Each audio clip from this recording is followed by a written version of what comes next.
Ladies and gentlemen, the ringing of that phone bell means mystery, adventure. Nero Wolfe's office, Archie Goodwin speaking. You're up. And you've lost your... Oh. Archie, the answer is no. Hold on a second. The answer to what is no, Mr. Wolfe? I shall not attempt to find a blonde for anyone. You've got the man on the phone a little wrong, Mr. Wolfe. He's not looking for a blonde. He's looking for a prize fighter. Indeed. Have him come here. Okay. Mr. Wolfe will see you at 8. So long. I was all set to argue with you about taking the case. You gave in too fast. Nonsense. I am fascinated by the thought of anyone misplacing a prize fighter. They're usually quite large, aren't they? They are. But what this guy is worried about is not only finding his boy, but finding him alive.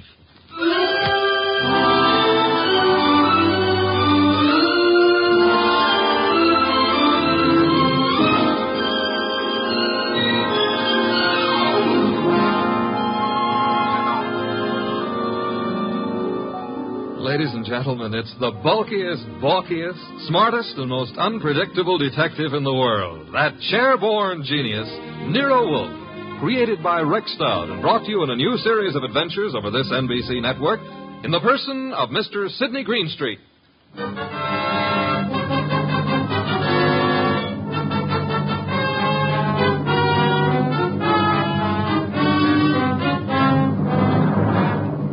The case of the deadly sellout. That's what my boss, Nero Wolfe, called it. And it almost meant curtains for the firm of Wolfe and Goodwin. But let me give it to you straight right from the beginning. Although you ought to know that it wasn't until it was all over that I knew the very beginning of it myself. It all started in the New York flat of one Brock Rainey. Yes? The name is Jerry Fay. I'm supposed to know you? Being a very good friend of Pepe Gatto's, it's time you got to know me. May I come in? Sure. You've got a problem, Miss Fay? Pepe took a fall at the garden last night against a coffee and bum named Eubanks, right? As far as I know, Sister Gatto met his match. Please, Mr. Rainey, do me a favor. Skip the sausage meat. It happens I saw the $1,200 you counted out to him to take a quick dive in the first. You did? How else would I know? Okay, then here's my wrist. Slap it, Miss Fay. I'm a bad bull. Now, look, who's kidding who? I don't care if Pepe makes himself a few deals on the side. I should worry whether he gives those meat-eaters on the benches a run for the ducats. What's it to me? If you're not worried, Sugar Plum, then neither am I. Also, I'm a very busy man. Not too busy to pay off, I hope. Pay off? To who? To me. For what?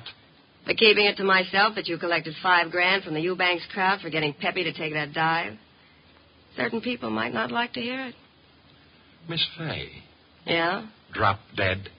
I don't think we understand each other. Which is just as well. Now get out of here. There's something Go, else. bimbo. Okay, Mr. Rainey. Have it your way.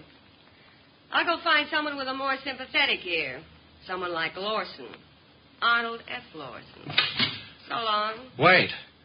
Where does Lawson come into this? You asking is stalling. Lawson dropped a sizable piece of change on last night's two-step. No. Close the door, Jerry. Oh, yeah. $25,000 to be exact. That's a lot of corn to lose because a cheap fight manager arranges a frame. At least Arnold Lawson might think so. Sit down. Who's tired? Look, Mr. Rainey, it goes very simply in only one way.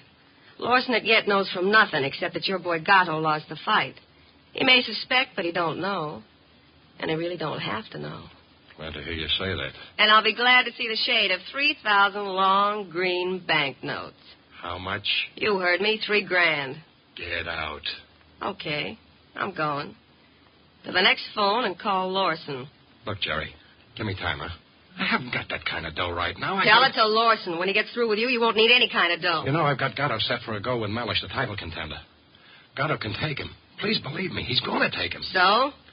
So after what happened in the Eubanks fight, the odds on Gatto will be like a war debt. We can clean up. Listen, we can make Heel, I wouldn't trust you from 11:59 to midnight. Get it up. Now. I'll give you 6 hours. After that, Lawson. So long.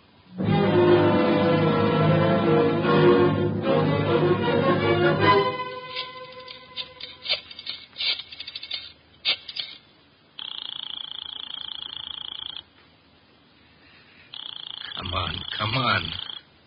Hello? Hello. Rainey, this is Gatto. Hiya, Pepe. Look, the boys dropped in on me at the office at Mindy's. Lawson wants to see me. What? Lost? Look, Bum, I'm the one with the cauliflower ears. You heard me. What do I do? Nothing. But... Don't go near him. Stay home. Let me take care of it. How? What do you do? I don't know yet, Pepe, but I'll find a way. How did he find out? Your girlfriend. What? She wouldn't do that. She hates the guy. Hate him or love him, she told him. I can't believe it. I suggest you call our little doll Jerry and give her your regards for the double cross. Meanwhile, stay put in your apartment. Don't move. But, Rainey... Hello. 275, 319, 3... Archie. What on earth are you mumbling about? The high cost of blonde. Indeed. Oh, you can say that again. I have no intention of doing so. Okay, be smug. But there must have been a time even in your life when knickknacks from Tiffany figured on the budget. Phooey. Not to mention steak dinners and champagne. Or what did you feed your girls? Peppermint lozenges? Nonsense. They preferred lime. Oh, I'm dying, and he laughs. Mr. Wolfe? Yes? I have decided that you are giving me a raise. Archie, this is not a period in which unilateral decisions are wise. So I'll be a dope and get a raise, huh? As for your future mental attainments, you may be right. As for a raise... You want to drive me to gambling, like betting on fights or going... Okay, it's the doorbell, and I'm answering it. The name's Rainey. You're Goodwin? I'm Goodwin. Come in. Is Wolfe in? Mr. Wolfe is always in. Unlike prize fighters, I guess. Come on. Thank you. Mr. Wolfe, this is Mr. Rainey, the man who lost his prize fighter. How do you do, sir? I'm not doing so good. Mr. Wolfe, you got to help me. That would depend. On what? The fee? I digress. Your problem is what, Mr. Rainey? Mr. Wolfe, I manage a fighter named Gatto. Maybe you've heard of him. I have not. However, that is of little significance. You are having difficulty with this Mr. Gatto? I'm not having difficulty with him. I can't find him. Maybe you better let me give you the whole picture, huh? Very well. Well, Gatto is an up-and-coming boy, Mr. Wolfe. He had a little upset last week with a guy named Eubanks. But everybody knows in spite of that, Gatto's heading for the big time. I think he'll prove that when he goes against Mellish. Mr. Mellish being another pugilist, huh? That's right, Mr. Wolfe. Now, Pepe, that's Gatto. Pepe was due at the turf club this afternoon to meet the opposition management and go over the setup. He was due, but he didn't show. I waited all afternoon, and then I started the phone calls and taxis. The results? No results. I combed every joint I ever knew him to buy a beer in, and the score was 0. Matter of fact, nobody's even seen him for 4 days. You would have tried the gymnasiums, naturally? I did. Does this pugilist have a home? Yeah, 206A Rathburn Street. A penthouse on the roof. He was not at home during all this time? It's where I tried first. It was empty as a bank on Saturday afternoon. I see. And you want me to find him for you? If Pepe blows this fight, Mr. Wolfe, it'll ruin his career. And the preservation of his career is worth a good deal to you? I got a check for $2,000 right here. Archie? I'll get it. $2,000. Very well, Mr. Rainey. I shall take immediate steps. I got a cab waiting outside. We can get started right away. We? I shall remain here. But how do you expect to... Archie. Yes, Mr. Wolfe. You will leave with Mr. Rainey. I need information. You might try the Rathburn Street penthouse to start with. But I've already been there. With all due apologies, Mr. Rainey, suppose you restrict your activities to pugilists. Archie is a trained observer. You are not. Archie, you will pick up whatever you can at Gatto's apartment. I especially suggest a careful check on his wardrobe. Wardrobe?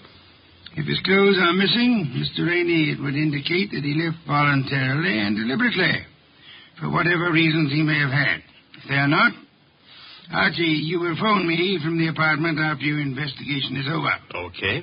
I shall, in the meantime, devote some thought to the subject. Huh? For $2,000, all you're going to do is devote some thought? Mr. Rainey, if I were not a modest man, I would point out to you that you're getting quite a bargain.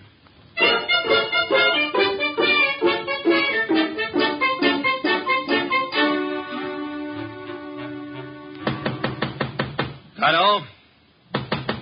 Gatto? He's not here. I told you that. I was up here before. You left the door unlocked? I had a key. Guess I forgot to lock up after I left. Now, let's look around. Bathroom? Yeah. Empty. It's a nice penthouse. Is that a closet? Yeah. What do you think? He's playing hide and seek? Try it. Okay. Anything in there? Nothing I'm looking for. What's that you found? A hat. Well, let's see. A lady's hat. Yeah, smart and expensive. Label reads a Madame Yetta original. That bunch of lace and feathers cost somebody a fast $50. Yeah, probably one of his girls left it behind. And maybe she'll call for it. Come on, we'll take a gander out on the roof. I took a gander out there. It's bare as a bone. What have we got over there with the chimney? Where? Over there. Just an old awning. Got blown down in the storm last month. Be right with you. What are you doing? Looking under it. Oh, brother. You found him? Yeah, we found him, chum. A little late. 2 holes in his dorsal development and dead as a clay pigeon. Yeah. Well, what have you got to say? Well, now at least the bookies will cancel all bets. We both save our dough. Yeah. I got a phone, Mr. Wolfe.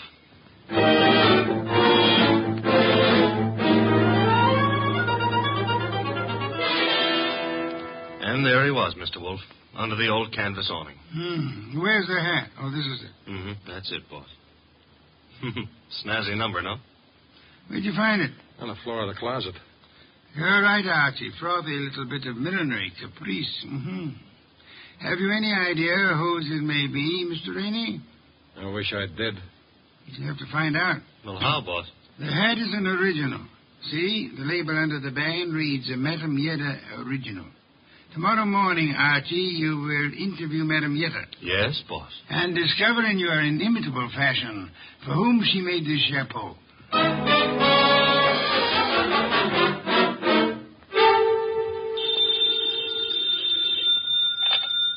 Hello? Archie again, Mr. Wolfe. Per your instructions, I have just talked to Madame Yetta. What did you learn? Madame Yetta tells me she made that hat for a Mrs. Lawson. Who is Mrs. Lawson? Wife of an ex-beer hustler who's in the chips and puts on airs. Lives in a penthouse of the Bradford Arms. I was just about to hop a cab and go up there, boss. Good. Keep this up, Archie. And through sheer practice, you may yet develop a full-blown intelligence. Well, I'm trying, Mr. Wolfe.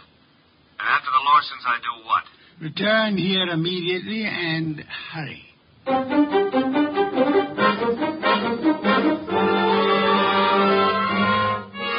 do you do, Mr. Lawson? Oh, Mr. Goodwin. My secretary tells me you're a detective. My boss might argue with you on that, Mr. Lawson. Your boss? It happens I work for Nero Wolfe. I see. And you wish to see me about... About this hat. Hat? Oh, I see, yeah.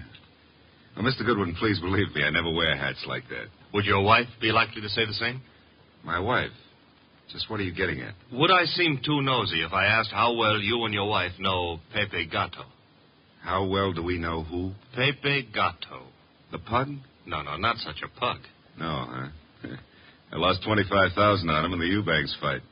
If you ask me, he laid down like a dog. And did you talk it over with him? Talk it over with him. Never seen the man in my life. Not even at the fight? No, I placed the bet over the telephone. That scarcely have anything to do with a character like Gatto, Mr. Goodwin. You surely won't from here on out, Mr. Lawson. What do you mean? Gatto is dead. You don't say. He was murdered last night. Murdered? And what would you say, Mr. Lawson, if I told you that this hat is your wife's and that it was found in a closet in Gatto's apartment? Now, wait a minute. Let me get this straight. Are you implying... Not implying. Facts are sticking out. What time was this dumb brute done away with? Oh, I'd set it at somewhere between 5 and 7 p.m. last night. Well, you said it very conveniently. Thanks. Why? My wife and I drove out of the city at 4:30 yesterday afternoon. Didn't get back until 2 this morning. And this hat? It took wings and flew into Gatto's closet? Is that the answer? No, that's not the answer. Then what is? This is. A month and a half ago, I was with Celia on a bus top. She was wearing that hat, and the wind blew it off her head. I see. And from there, we figured that somebody picked it up, and it finally wound up at Gatto. You can figure anything you please. Personally, I don't feel in any way obligated to figure anything. Darling, I was just on my way out and... Oh, I'm sorry. I didn't realize you were busy. Yes, I am busy, Celia. Wait a minute. He's not all that. Run along now, dear. You'll be late. But I want to talk Run to him. along, Celia. Yes, darling. Sorry. I'll see you later. Beautiful. Really beautiful. I've always thought so, Goodwin. You, didn't give me much of a chance to talk to her, did you, Larson? If I didn't, it's for your own good. My good? I don't get it. Celia's a sensitive person, and I won't have her bothered.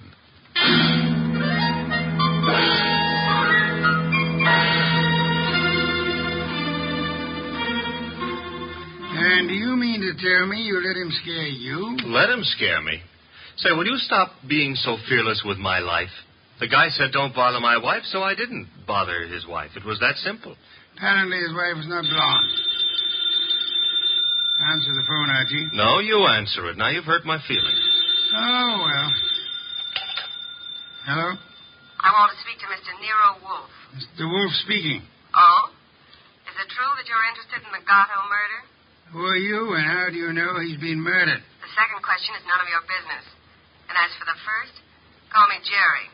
Jerry. How do you do, Jerry? Jerry. Where do you call? Would you like to come to an auction? An auction? You know, going, gone, to the highest bidder. And what are you placing on the auction block, Miss Jerry? A few facts. All in good condition and guaranteed to make it a cinch to snag the Gatto killer. Sounds promising. Only you'll have to bid against real money. May I have the address of the auction room? You'll have no trouble finding it. Your assistant was there last night. Where? The penthouse on top of 206A Rathburn Street. The big item goes on at 4 bells.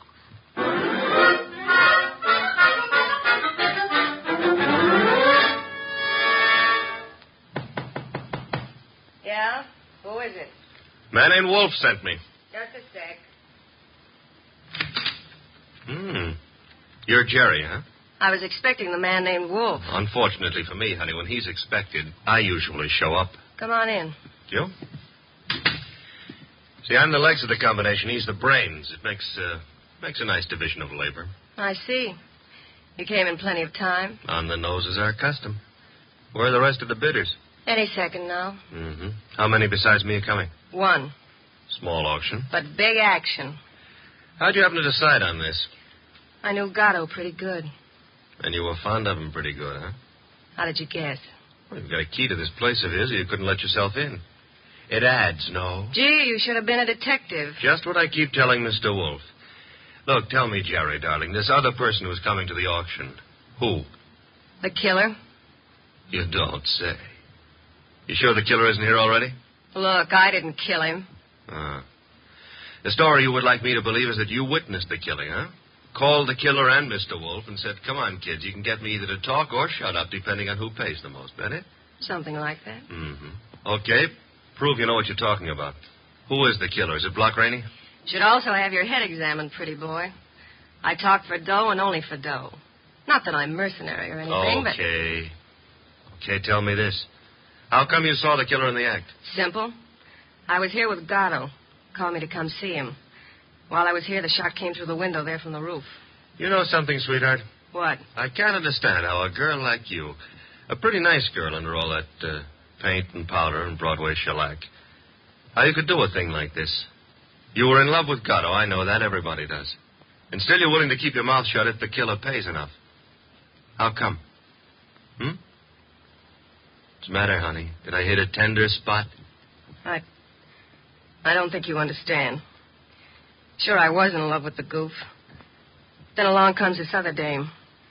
She's rich and beautiful, and she has everything to give him. Ooh, do I know her? Of course you do. She's...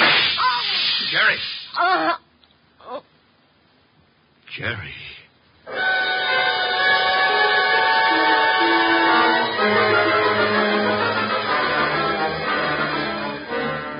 She was just about to tell me, and then the shot came through the window from the roof, boss. It's a flat roof outside. You didn't, I suppose, see the murderer? No. I caught Jerry in my arms. By the time I laid her down on the couch and got out on the roof, the killer was gone. Get right over here and bring our client with you, if you can find him. Rainey? That's right. He has a right to be in on the kill. Okay, boss. But keep away from that beer till I get there. Don't be impertinent. I shall be busy phoning Mr. and Mrs. Lawson. Meanwhile, I want them here, too. Besides, one bottle won't do any harm.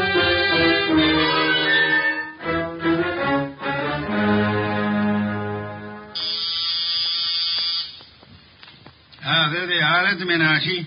You remain seated, Mr. Rainey. Okay, Mr. Wolfe. Well, come in, Mr. Lawson. Come in.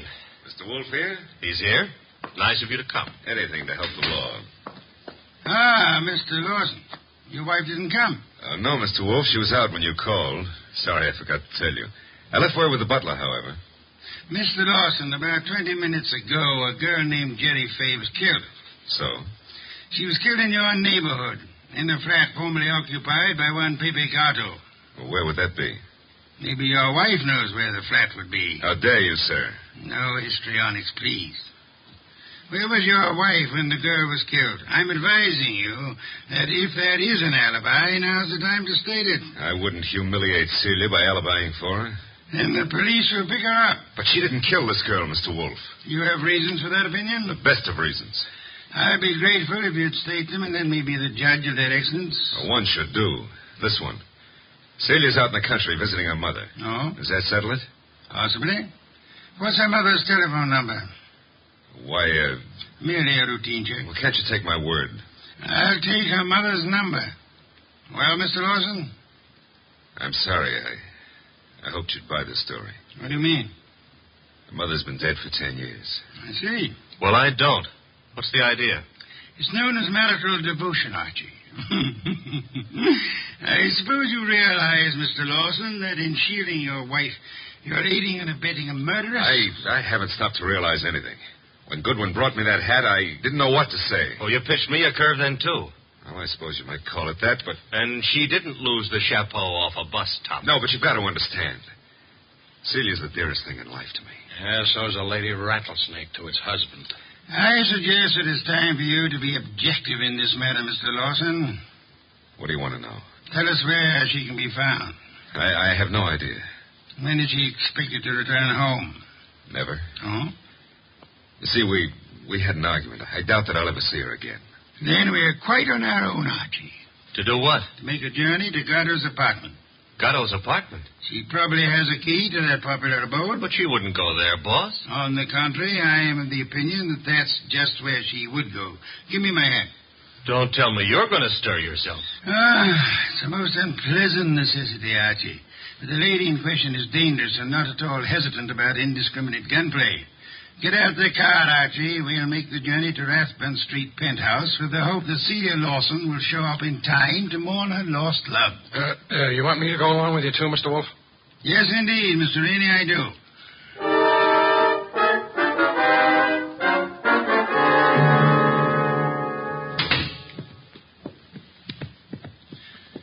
I trust this chair will hold me.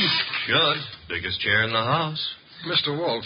Yes, Mr. Rainey? Mr. Wolfe, am I to understand that the way you have it figured is that Mrs. Lawson killed Gatto, and then to keep the girl from pinning the crime on her, she killed her, too? What's the matter, Mr. Rainey? Don't you think the theory holds water? Well, yes. I mean, of course it does. Thank you. On the other hand, there is room for doubt. I'm glad to hear you say that, Mr. Wolfe. Would you mind explaining? I'll explain, Mr. Lawson. Mr. Goodwin was in this room when Jerry Fay was killed. Right, Archie? Right, boss. He ran as quickly as he could out onto the roof, but your wife was nowhere in evidence. What difference does that make? A good deal, I'd say. Wouldn't you, Archie? Yes, a detail like that would give a jury room for doubt. Oh, don't be a fool. How so, Rainey? Well, I was about to agree with Rainey. I mean on sheer logic. I'm afraid I miss your point, Mr. Lawson. Well, what if Goodwin didn't see her? That proves nothing. She fired the shots, and then she ran down the fire escape. What fire escape? The one a few feet beyond the chimney. Mr. Lawson. Yes? Who told you there was a fire escape there? Why, Yeah, who did? You can't see it from here, Lawson. Well, I just imagined there might be. Sensationally accurate imagination, Mr. Lawson. Allow me to congratulate you. I don't know what you have in mind. You have in mind to see your wife convicted of the murder of Pepe Gato, and so punish them both for having dared to fall in love. I love Celia. I worship her. Yes, that's what you expected me to believe, hoping, meanwhile, that a hat would convict her. You worshipped her until she became fascinated by a young savage animal known as Pepe Gato. No. At that point, the worship shifted into reverse, and you went green with hate. Hate that drove you to climb that fire escape that you know so much about and shoot him in the back. You're dreaming. Jerry Fay saw you in the act. And when she was about to divulge your identity to Archie, you killed her too, meaning to hang her murder on your wife along with the other killing. That's a lie. Mr. Lawson, I didn't bring you here to apprehend your wife. There's really no reason why she should come here. I suggested this visit in the belief that you'd betray some guilty knowledge of the place and circumstances, as you have so obligingly just done. You're clever, aren't you? Monumentally. But a little hasty. So? Why? This gun in my hand. Haven't you noticed? Of course, sir, but yours is not the only gun in the world. What? Sit still, Arnold, and don't turn around. Your wife, Mr. Lawson. Come in, my dear. Celia, what are you doing here? I came to get a hat that I'd left in Pepe's closet. It suddenly was clear to me what was in the wind, and I thought I'd better remove all evidence that you could possibly use against me. Celia, listen, you must understand I it's for you. understand one thing only. Pepe's gone, and you took him away. Listen, please, if you let me explain, you'll understand. Yeah. Please, honey, help me. Sure, I'll help you. Celia! Well, that's all, Mr. Wolfe. What now?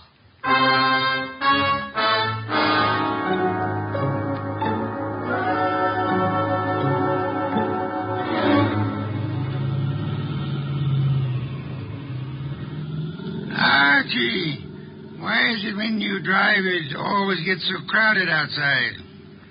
Will it go tough on her, boss? Why not? She killed a man in cold blood. Though she actually saved our lives while doing so.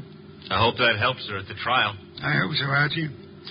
After all, if she hadn't done what she did, what would have happened to the lobster bisque? What lobster bisque? The lobster bisque that Fritz is making for dinner. Hurry, Archie.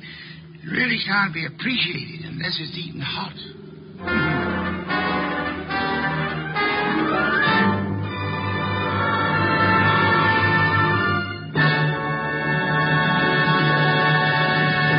You have been listening to The New Adventures of Nero Wolfe, starring Sidney Greenstreet.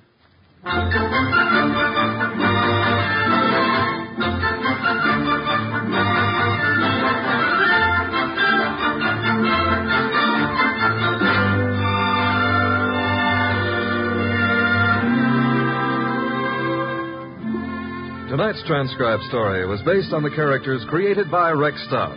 This is an Edwin Fadiman program, produced and directed by J. Donald Wilson. In the cast were Larry Dobkin as Archie Goodwin, and Ann Diamond, Charlotte Lawrence, Gerald Moore, Don Diamond, and Eddie Fields. Next week at this same time, Nero Wolfe and Archie will bring you The Case of the Killer Card. Don Stanley speaking. 3 chimes mean good times on NBC. Saturday night is date night, and NBC has a lively lineup of music and fun to help your courting along. Tomorrow, Dennis Day brings you a melodic and mirthful 30 minutes, and then Judy Canova gets together with her gang for a sparkling session of mountain-style song and laughter, followed by singing MC Red Foley and his friends on that exciting parcel of Western tunes and mayhem Grand Ole Opry. Here's Sam Spade. 3 chimes mean good times on NBC.